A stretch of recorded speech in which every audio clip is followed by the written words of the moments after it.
Welcome to Something to Talk About from the Bainbridge Island Senior Community Center. Today, we're going to be talking about wildfire preparedness and about evacuation routes. There's been a lot of work by the city and the fire department to try to improve our readiness in the case of a wildfire, which, of course, the last couple of days you might forget that this time of year, and increasingly every year, this time of year becomes a kind of a dangerous time for fires. And we don't have a lot of extra space on this island to allow a wildfire to grow. So we will talk with Ann Lesage from the city in just a minute. I want to first thank Fieldstone Communities of Bainbridge Island for sponsoring Something to Talk About. Fieldstone offers assisted and independent living and memory care up on Rolling Bay. They also have day stay and respite programs. If you'd like to learn more or tour or enjoy a free lunch in their bar and grill, call Celia or Jamie at 206-594-1010. FieldstoneCommunities.com. Also, I'd like to acknowledge that we are meeting on the ancestral homeland of the Puget Sound Coast Salish people, specifically our neighbors, the Suquamish tribe, who have been living along the Salish Sea since time immemorial.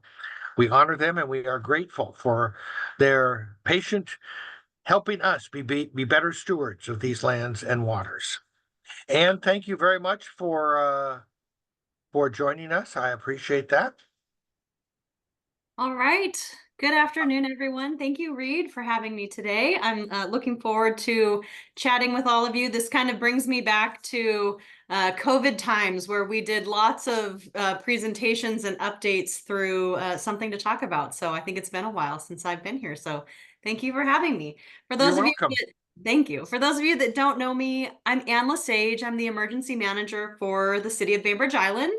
I have been with the city for almost 6 years now, and it just seems like, time has gone by really quickly. It's been an incredible 6 years, and we have lots of different hazards that threaten us as residents of Bainbridge Island. And today we're going to talk a little bit about wildfires. So I am going to share my screen. If you have questions as I'm going through my PowerPoint, feel free to put your hand up if you know how to do that on Zoom, or you can type into the chat, or you can wait until the end and I will have time for questions at the end as well. All right, so here we go. Everyone see my screen? Yep, looks good. Should be going into push the now. slideshow. There we go. All right, perfect. Okay. All right, so we're going to talk a little bit about wildfire risk in general, and what are some things that we are doing to prepare Bainbridge Island. So we have a lot of different plans and preparedness measures in place for the city and for the fire department and for community nonprofit Bainbridge Prepares. But then I also want to cover what are things that you can do to be prepared at home. And so we want to make sure that you are aware of what's going on, how we're going to inform you, and then what are some things that you can do to be prepared. So with that, this is an interesting dynamic when we talk about wildfire risk. And Reed mentioned, the last couple of days, we've had a lot of rain, which is actually really great. Every time we get some late summer days where it's not quite as hot and we get a little bit of rain, I always feel like I'm able to take a deep breath because it lowers our risk a little bit. But what we have seen over the last decade really is the risk of wildfires is growing. So for Bainbridge Island, for Western Washington, this is really due to a number of different factors. We are seeing earlier snow melt. We are seeing less snowpack, which was the case for this past winter. We had, I believe it was a third less snowpack than we normally have in the Cascades and in the Olympics. We're seeing rising temperatures. We had, multiple days this summer in Kitsap County where we were over 80 degrees and 90 degrees, where typically that wasn't always the norm. So we're seeing warmer temperatures, longer stretches of those warmer temperatures, and those drier summer conditions are creating, drought in Western Washington. There's also this lovely mountain pine beetle and some other insects that are killing or weakening some of our trees and plants, which also make them more susceptible to becoming fuel in a wildfire.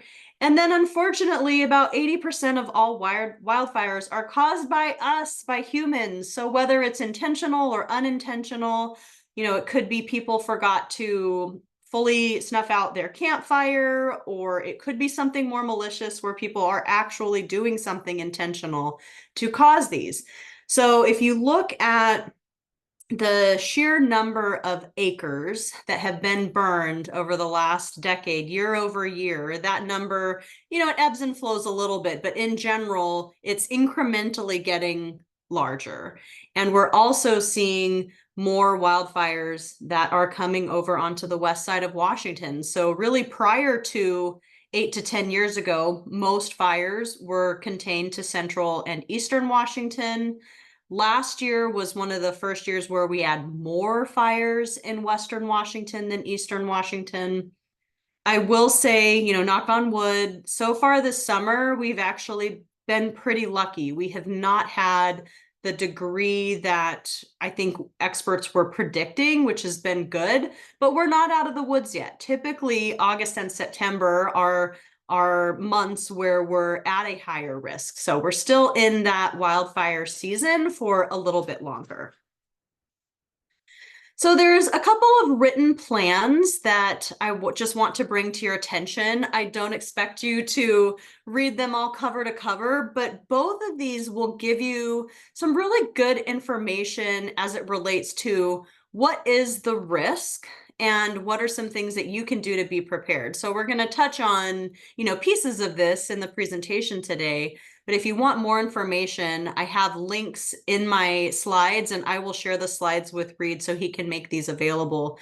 So they're posted on the fire department website and on the City of Bainbridge Island website. So the first is the Community Wildfire Protection Plan. So this was first written in 2010, and then it was recently updated in 2022. This document really gives a deep dive into the risk on Bainbridge Island. And you can see from this graphic, so this map of Bainbridge, that's a lot of orange and yellow, that just shows you, a third, half of the island is in that like high to very high risk ratio. And that's because we have a lot of trees, right? And no one wants to say, Bainbridge Island shouldn't have all this wonderful lush forest that we have. That's not the purpose. But in thinking about the landscape on Bainbridge Island and thinking about just the sheer number of trees and brush and all of the greenery here, that just makes us at a bigger risk for wildfire. So we live in what is called a WUI. So WUI, it's one of my favorite acronyms. It's Wildland Urban Interface. And what that means is all of Bainbridge Island is considered Wildland Urban Interface because of how our houses are distributed, our neighborhoods are distributed. We are in that wildland urban interface. And so what that means is that we live in some pretty difficult conditions when a wildfire happens because we have homes so close, to all of this fuel, if you will, from the trees. So this is a really great plan. If you want to dive into kind of the science behind it, you can look at the risk analyses. There's a lot of really great information. The other plan that I'm going to talk a little bit about today, this one is really more specific to the ins and outs of how we're preparing the island for evacuation and how we will come together to respond when we have a wildfire on island. So in 2019, we wrote our first comprehensive emergency management plan. So the city became our own emergency management organization in 2018. At the time that I was hired, this was really my first task, was to write our plan.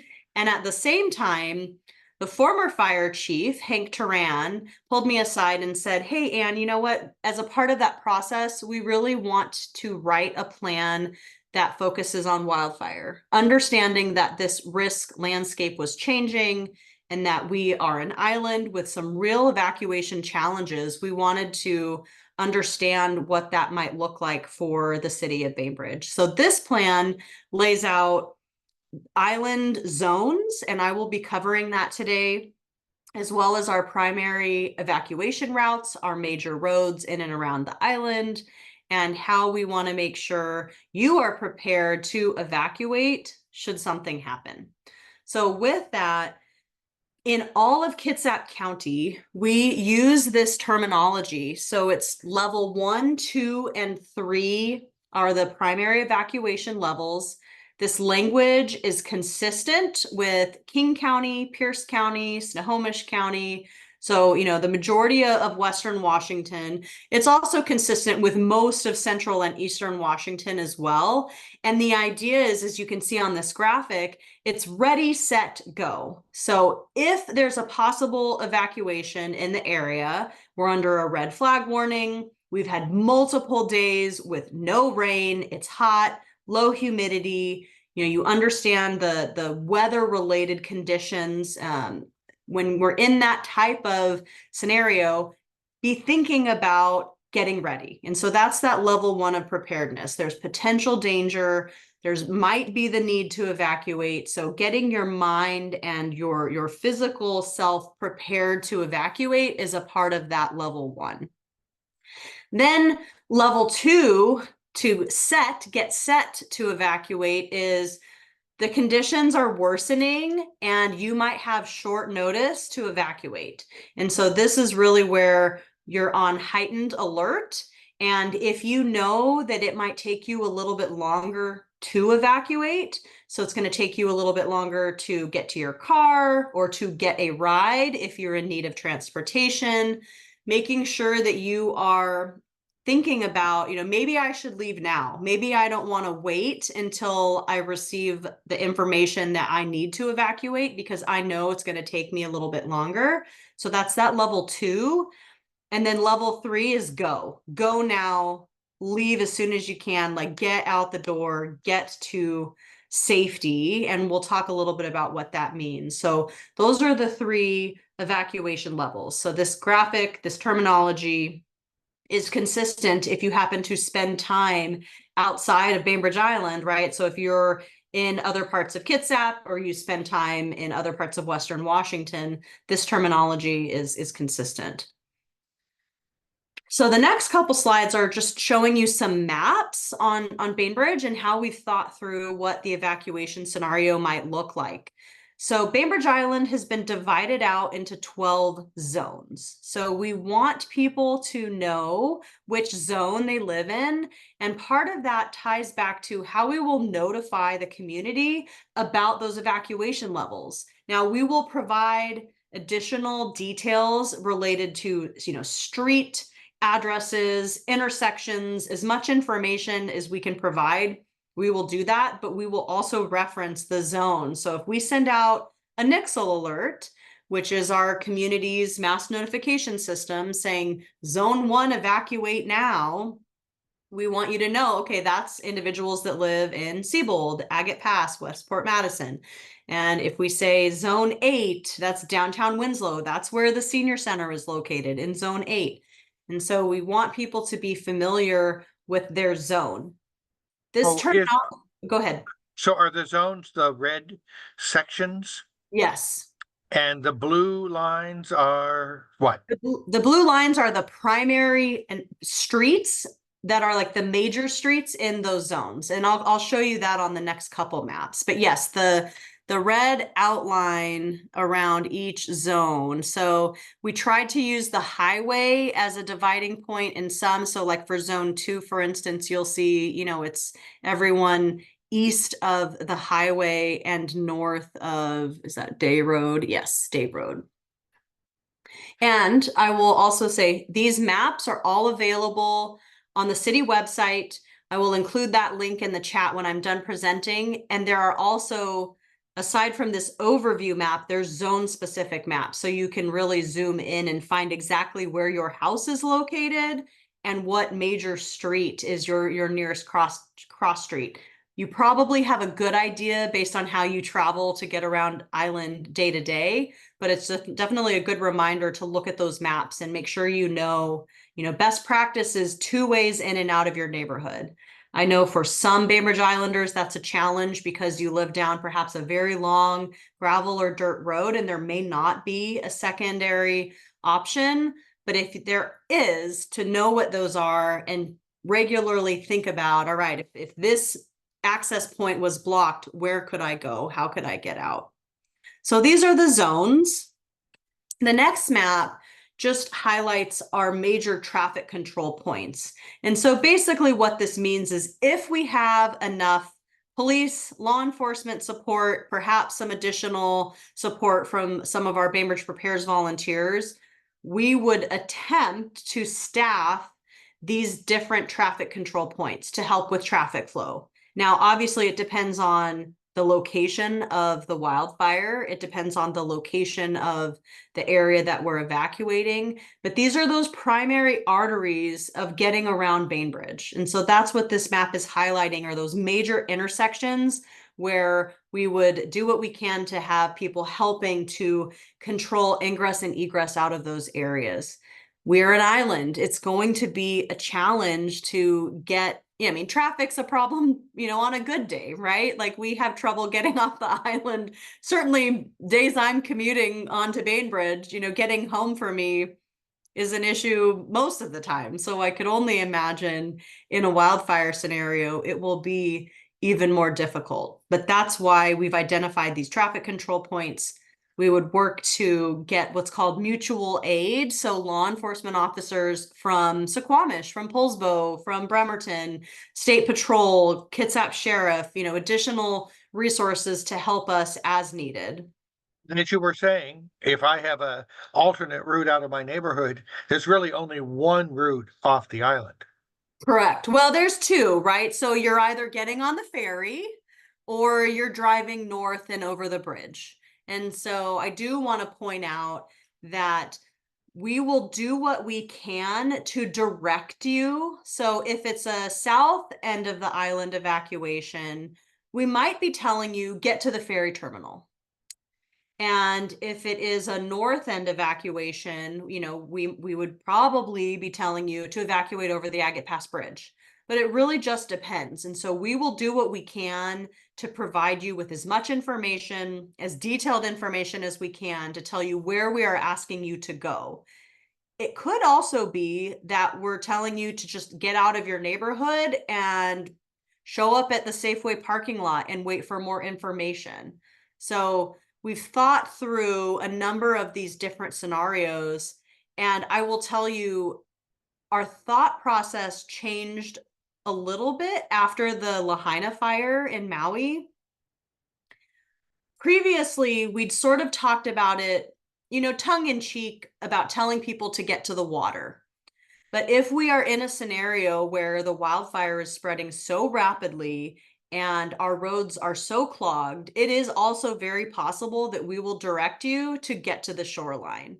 And so that's not really reflected on this map, but knowing where your nearest road ends are located, knowing how you can easily get to the shoreline, get to a dock, get to the water is not our number one option, but it's something that we might need to think about. And as I mentioned, coming out of the Maui fire, that did save some people's lives that were able to get down to the water and, get to safety in that moment. So we really hadn't thought about that as a part of our formal process in the past, but moving forward, that is something that's on our radar that we might be telling you to do that. And so That's interesting. And of course, back in the day, that was the primary way to get around the island before we had good roads. Yep. Yeah. And so we would activate our volunteer flotilla, which are registered boat owners on the island, and we would send out the boats to go and try and find people. So we would tell people to get down to the shoreline and look for boats that are out there. We also have had that conversation with the Coast Guard where they're able to put out a call for help to all vessels that are in Puget Sound at the time So it's possible that other responders would come to the aid of Bainbridge Island that aren't, our own volunteers or our own residents. So it would be anyone that's out on the water that's willing to come and help.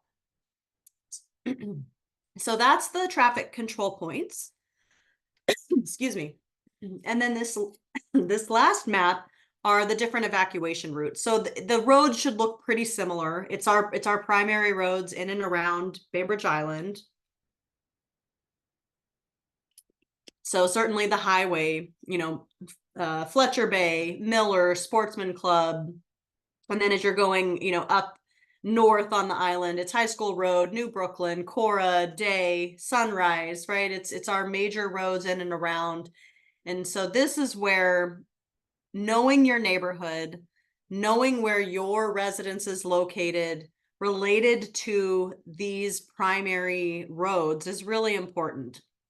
The other reason why we have these roads specifically called out is for our public works and police staff as well. So if we are in a situation where there's debris in the road and we are able to safely get our crews out to try and clear it, these are a lot of the same roads that are a part of the snow and ice control plan. And so this should look similar if you're familiar with the Bainbridge Island snow and ice control plan, because it's a lot of the same roads that are primary, because we understand that these are very impactful, primary routes of getting around the island. So those are the evacuation streets that we want to highlight. And all of these maps, as I mentioned, are on the city website. So when we're thinking about the things that we're doing to prepare the city, right? So we have our City Emergency Operations Center. We coordinate between the city of Bainbridge Island, which includes our police department, our public works department, and we work really closely with the fire department as well as our nonprofit and community partners. So we have exercises a couple times a year where we talk through different scenarios. We've done 2 different wildfire related exercises in particular to think about how are we notifying the community? How are we monitoring the fire? How are we getting people safely off island? And so we've talked with the Washington State Ferries. We've talked with Kitsap Transit in terms of, local community partners. We've done a lot of work with the senior center and with island volunteer caregivers and with the school district and with our private schools. We've had these conversations so that, worst case scenario, something happens and we're also trying to evacuate during the school day. And where are we sending all of our students, right? Getting them on school buses and getting them to safety. So as a city, we've had a lot of conversation with our jurisdictional partners and with our community partners.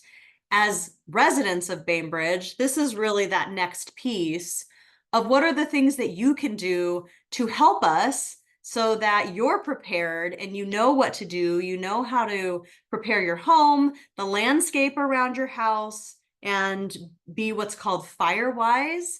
And then making sure you're going through those steps to have a go bag and being ready to evacuate at a moment's notice. So I'm going to talk through a handful of slides and then we'll open it up for questions. So the first thing is this term defensible space. And so the idea is in your home, around your property, there are things that you can do to make your property more resilient. And so in these pictures, you can see things like clearing some of the vegetation that is right up next to your home, cleaning your gutters so that they're not full of leaves and dead branches and things that could become fuel right on, on your home. And then clearing out your property from extra just dead vegetation and debris that can catch fire and serve as a risk to your home. I really like this next graphic because it identifies 3 different zones around your home. And if you go to the Firewise website, and at the end of my slides, I have a whole bunch of links that you can refer to. They'll give you a checklist of things that you can do in each of these zones. So you want to start with what's called the immediate zone. And so that's the area that's 0 to 5 feet from your property. So is it a great idea to have a very large tree hanging over the roof of your home, or to have plants and bushes and all kinds of vegetation completely surrounding your property? So thinking through, how can you create some clearance? How can you plant wildfire resistant vegetation around your home? And there are recommendations on different types of plants that you can put around your home. So those are the things you want to think about with that immediate zone. Also making sure, when you're barbecuing or you're using a smoker or other, cooking mechanisms outside your home, that you're operating them in a safe way. One of the house fires rather that we had on Bainbridge Island a couple of years ago was from a barbecue that caught their deck on fire, and then it caught their house on fire. So not necessarily wildfire, but it was a house fire. So thinking through things that you can do to make sure that your property is safe certainly includes the safe operation of things like propane barbecues, open, campfires, things that you might have in your yard. Then you have the intermediate zone, which is 5 to 30 feet. So things that you can do in that intermediate zone include things like limbing up trees and clearing some of the brush around the floor, of your backyard, and thinking through, again, what are some good vegetation that is wildfire resistant, and maybe limiting some of the more fuel based trees that can more easily catch on fire. The other thing that we get asked a lot, and I know the fire department gets this question even more than I do, but the whole point of Firewise and wildfire mitigation best practices is not clear cutting a whole bunch of trees. That's not anyone's goal. The idea is things that you can do with the vegetation that you have on your property to just make it clean and more resilient to a wildfire. So that doesn't mean you're going to necessarily go and clear cut your backyard. There might be situations where it does make sense to take out a tree or two, particularly if there's one right up against your house or the tree is overhanging over your roof. So there are things that you want to think through, but that is not the goal. It's a list of things that you can do to harden that landscape and just make the threat lessened around your home. And then that last extended zone is 30 to 100 feet from your property. So in the Community Wildfire Protection Plan, there are 4 pages that specifically outline the wildfire best practices, the mitigation best practices, and how it relates to our city code. So there are lots of things that you can do that do not require a permit. And then there are some things that do require a city permit, and there are some actions that aren't allowed if you live in shoreline or critical areas. And so I just specifically wanted to call that out and take a look at that list. It's very clearly laid out with what you can and cannot do based on city code and current permitting practices. So that's a great resource for you.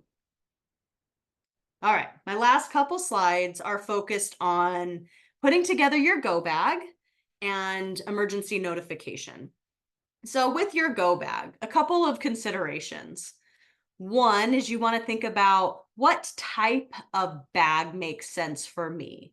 If you have back issues, neck and shoulder issues, physically it would be challenging for you to put on a backpack that's maybe 25, 30 pounds.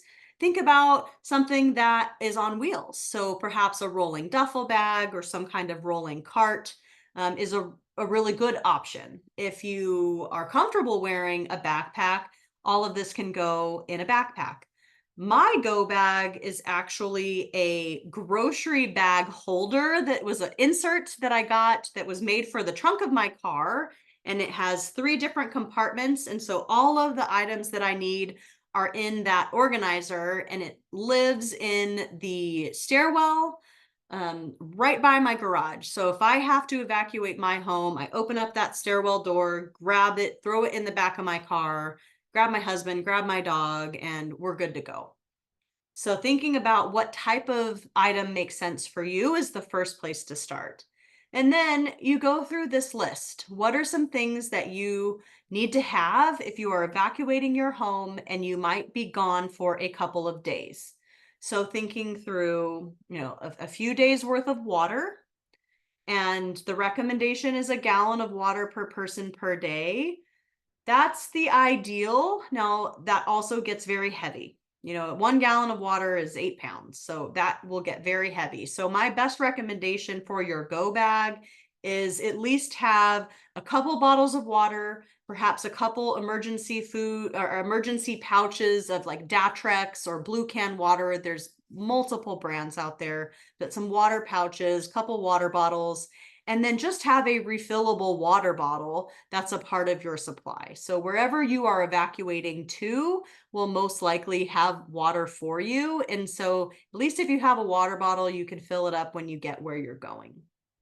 Same thing for food. Some snacks that can tide you over, things that are non-perishable, Cliff Bars, granola bars, beef jerky, salmon jerky, nuts, peanut butter, things that are going to last a while, that you don't have to rotate out on a regular basis. I also keep those type of items in my car anyway, so I always have some emergency food in my car to begin with, aside from what's in my go bag. Some other items that are on this list, things like a headlamp, a weather radio, first aid kit, a whistle, gloves, multi-purpose tool, poncho, extra pair of shoes. I think the most important things on this list, though, are prescriptions.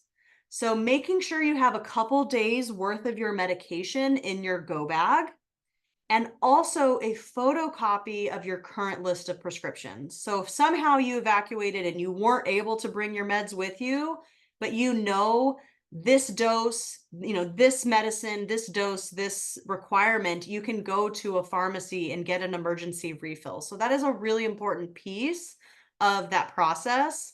And then if you are someone that wears glasses or contacts, make sure that you have an extra pair of glasses in your go bag just in case you run out and something happens to the eyewear that you are normally relying upon.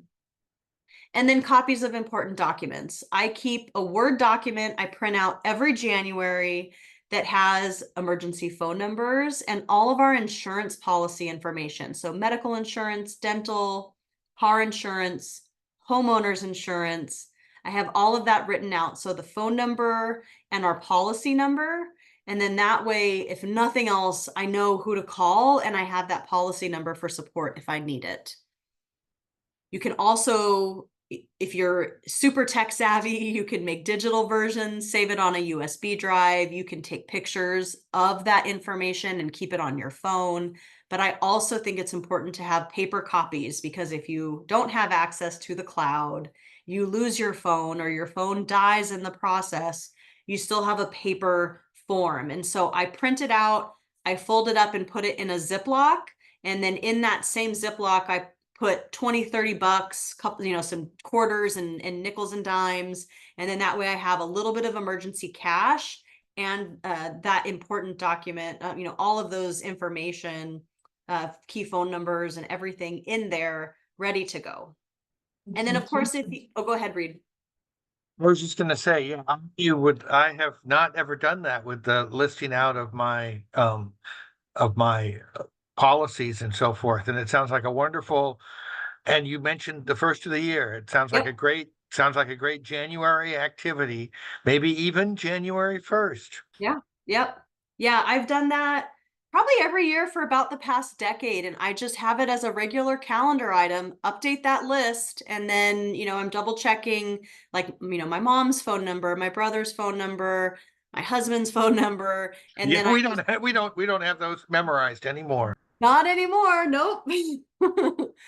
And then the last thing on here is, of course, if you have pets, making sure you're thinking about your pets as well. So I keep a bag of food and treats for my dog, an extra collar and harness and leash. And then I also keep copies of her prescriptions. So I always tell people, as long as the dog has her anti-anxiety medication, we're fine. Everyone else will be okay. So that's number one on our list. So here's just some photos of how I organized some of the items in my go bag. You can see in the middle some different water options. I have flashlights, headlamp, glow sticks, have this emergency wind up flashlight, radio. It's a hand crank. I think it also has batteries, so it's like kind of a good combo item. I have whistles for emergency notifications. So if I get trapped somewhere, someone can hear me. Some different first aid supplies, blankets and ponchos. This is the Pacific Northwest. It can get cold at times. So I want to make sure that I have things to keep warm and dry. And then this upper left-hand corner, this is all the stuff for Daisy. So her food, her treats, little poop bags, harness and collar in here. Now, mind you, she's, not even 10 pounds. So this is like a week's worth of food for her. She barely eats a quarter cup a day, but depending on the size of your pet, you might need more. And then this was COVID times, which probably still is appropriate now, but some N95s and gloves and just some, sanitation related items in here too. So this is a start to all of the items in my go bag. All right, the last couple slides, Nixle. So the city, we use Nixle to get out emergency information to the community. So if you have not signed up, you can text the Bainbridge Island zip code 98110 to the phone number 888-777. So that signs you up for our Nixle alerting system. If you are someone that does not use a cell phone or does not text, we do have a separate list that the Senior Center and Island Volunteer Caregivers helps me keep track of, which is of individuals with landlines that would like a phone call. And particularly for a wildfire scenario, this would be one of those situations where we would activate and use that list. So if you want to sign up a landline for an emergency notification, you can reach out to me or reach out to Reed, and we'll make sure to add you to that list. And then this last slide is just a whole bunch of different links. So there's a lot of great information on the fire department website, on the city website. And then the last two links are the National Fire Protection Association and the Department of Natural Resources. So some state and federal websites that also have really great information on wildfire preparedness. There's probably, endless amount of information and links, but I tried to whittle it down to the ones that I think are really specific to, to Bainbridge and to Washington State. And so if you have questions, or if you go to any of those sites and you're like, I'm not really finding what I'm looking for, here's my email and my phone number. Feel free to reach out to me. I'm happy to help, however I can. And so with that, I will open it up for questions. Well, I do know that we have somebody here who lives in Paulsbo. Do you know how to sign up for Nixle? I guess it doesn't Yes. hurt I mean, you could get both, right? Yeah, absolutely. Thank you. So for Poulsbo, you put in your zip code. I don't know the Poulsbo zip codes offhand, but if you put in your zip code and text it to that same phone number, that 888-777, you'll be subscribed to the City of Poulsbo's Nixle because they use Great, the same system we do. great. Any other questions? Terry, if you have a question, you just can push the button in front of you and ask it. Or if not, I think this is a great overview, and it is important. We kind of forget that this is risk, because especially for those of us who have lived in the Northwest for many years while we were growing up, nobody ever talked about wildfires as being a serious risk, Yeah. and it's grown. Yeah, it really has. I mean, even when I was first hired, as I mentioned, 6 years ago, to have not had a plan, right? And to have the fire chief at the time saying, like, this is something that we want to start working on. We want to make sure that our community understands. And even now, when I talk to people who are new to Bainbridge Island and we tell them this is a potential threat, they're like, oh, I really had no idea. It's just not something that you want to think about, but the risk is there. And we've had a couple of, well, not catastrophes, but certainly warning incidents where Yeah. woods have caught fire. Yep, absolutely. There's been at least one, if not two, each summer for the last 3 summers where we all look at each other after the fact and we're like, whew, we got lucky. That didn't go anywhere. Yeah. Yep. Thank you, Anne, for spending the time with us. And I will put up the slides and link in the description. So if anybody's watching this later, just go to the YouTube description box and there'll be a link there to Anne's PowerPoint. Thanks again. I appreciate you checking in, and we'll talk to you again soon. Thank you.